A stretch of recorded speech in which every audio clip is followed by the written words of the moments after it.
একটা সময় ছিল যখন এই ধরনের পাস্তা খাওয়ার জন্য রেস্টুরেন্টে খুব ঘন ঘন চলে যেতাম। যখন থেকে এই পাস্তাটা খুব ভালোভাবে রান্না শিখে গিয়েছি তখন কিন্তু আর রেস্টুরেন্টের কথা চিন্তাই করা লাগেনি, বাসায় খুব সহজে এটা বানিয়ে নিয়েছি। আজকে পনির দিয়ে আমি পাস্তা রান্না করব, তার জন্য এখানে পনির নিয়েছি, খুবই ফ্রেশ এবং অথেন্টিক পনির। এই পনিরটা অর্ডার করতে আপনারা পনির ঘর থেকে অর্ডার করতে পারবেন, স্ক্রিনে দিয়ে দিয়েছি, পেজের লিঙ্কটা আপনারা ক্যাপশনে পেয়ে যাবেন, সেখান থেকে অর্ডার করতে পারবেন, কিংবা সরাসরি তাদের পেজে গিয়েও কিন্তু অর্ডার করতে পারবেন। পনিরটা আমি এভাবে ছোট ছোট কিউব করে কেটে নিয়েছি। এখন একটা কড়াই তেল দিয়ে নিচ্ছি, আর দিব 1 টেবিল চামচ মতো ঘি। আর এই তেলের ভিতরে দিয়ে দিচ্ছি একটু রসুন কুচি। রসুনের কালারটা একটু গোল্ডেন হয়ে এলে এর ভিতরে দিয়ে দিচ্ছি সসেস। আগে থেকে আমি সসেসটা কেটে রেখে দিয়েছিলাম। আর দিয়ে দিচ্ছি পনির। পনিরটা আমি দিয়ে কিছুক্ষণ সময় ভেজে নিব।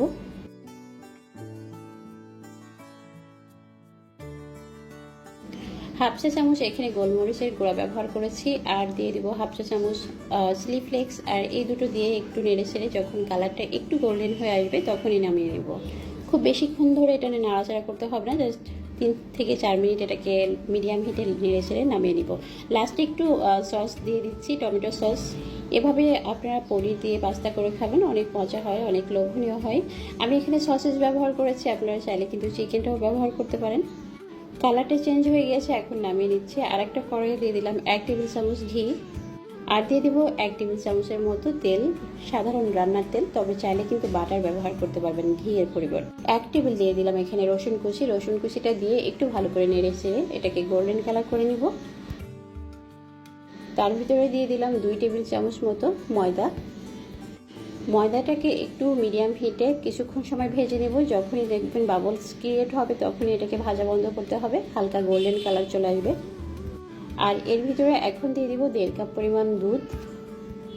এই দুধটা কিন্তু আমি আগে থেকেই জাল করে রেখে দিয়েছিলাম, সেই দুধটা এখন দিয়ে দিলাম। চুলার আঁচটা লো মিডিয়ামে রেখে এটাকে নাড়াচাড়া করতে হবে, তা না হলে নিচ থেকে লেগে যেতে পারে। এক এক করে দিয়ে দিচ্ছি হাফ চা চামচ করে গোলমরিচের গুঁড়া, চিলি ফ্লেক্স, অরিগানো, 1 চা চামচ দিয়েছি চিনি, আর দিয়ে দিব এখানে 1 টেবিল চামচ মতো সস, টমেটো সসটা ব্যবহার করেছি। সব কিছু একত্রে একটু মিক্স করে নিচ্ছি, খুব ভালোভাবে এটাকে মিক্স করে নিতে হবে। 1 চা চামচের মতো এখানে লবণ দিয়েছি। চুলার হিটটা কিন্তু লো মিডিয়ামে রেখে এটাকে খুব ভালোভাবে মিশিয়ে নিতে হবে। সব কিছু খুব ভালোভাবে মিশে গেলে এখন দিয়ে দিব সেই ভেজে রাখা সসেস আর পনির। আমি এখানে কিছু মজরেলা চিজ গ্রেটারে গ্রেট করে দিয়ে দিচ্ছি, 1/3 কাপ মতো হবে, তবে আপনারা পরিমাণে একটু বাড়িয়েও দিতে পারবেন। পাস্তার জন্য এই সসটাই কিন্তু মেন, এটা যত বেশি টেস্টি হবে পাস্তা খেতে ততই ভালো লাগবে। পাস্তার জন্য আমাদের সসটা রান্না করা হয়ে গেছে, এখন আমরা দিয়ে দিব এখানে পাস্তা। আর আগে থেকে আমি পাস্তাটা সিদ্ধ করে রেখে দিয়েছিলাম। 1.5 কাপ পাস্তা আমি সিদ্ধ করেছিলাম। 1.5 কাপ পাস্তা সিদ্ধ করার জন্য এখানে 4 কাপ পানি নিয়েছিলাম, সামান্য লবণ আর তেল দিয়ে এটাকে সিদ্ধ করেছি 15 মিনিট। পাস্তাটা কিন্তু আপনারা এই পর্যায়ে খেতে পারবেন চাইলে।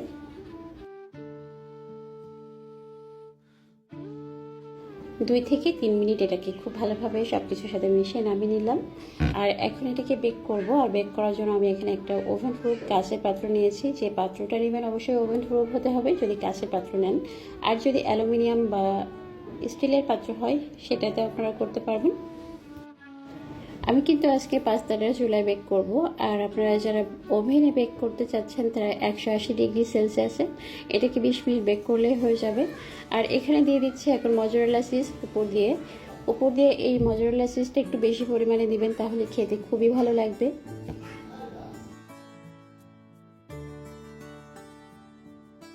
এখন উপর থেকে ছিটিয়ে দিব আমি অরিগানো দিচ্ছি, আর দিয়ে দিব কিছুটা সসেস, আর দিয়ে দিব টমেটো সস। এগুলো জাস্ট একটু গার্নিশের জন্য দিলাম, দেখার সৌন্দর্যের জন্য।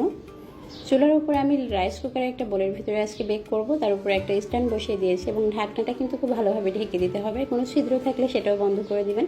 দিয়ে এটাকে 30 মিনিট বেক করলেই হয়ে যাবে। ঠিক কেক যেভাবে বেক করেন লো হিটে সেইভাবেই কিন্তু এটা বেক করে নেবেন। 30 মিনিট পরে দেখেন আমার পাস্তা কিন্তু একেবারে রেডি, এবং এটা যে কতটা ডেলিশিয়াস হয়েছে খেতে সেটা আমি আপনাদেরকে বোঝাতে পারছি না। দয়া করে একবার হলেও এটা ট্রাই করবেন, তাহলে আপনারা বুঝতে পারবেন যে কতটাই ইয়াম্মি।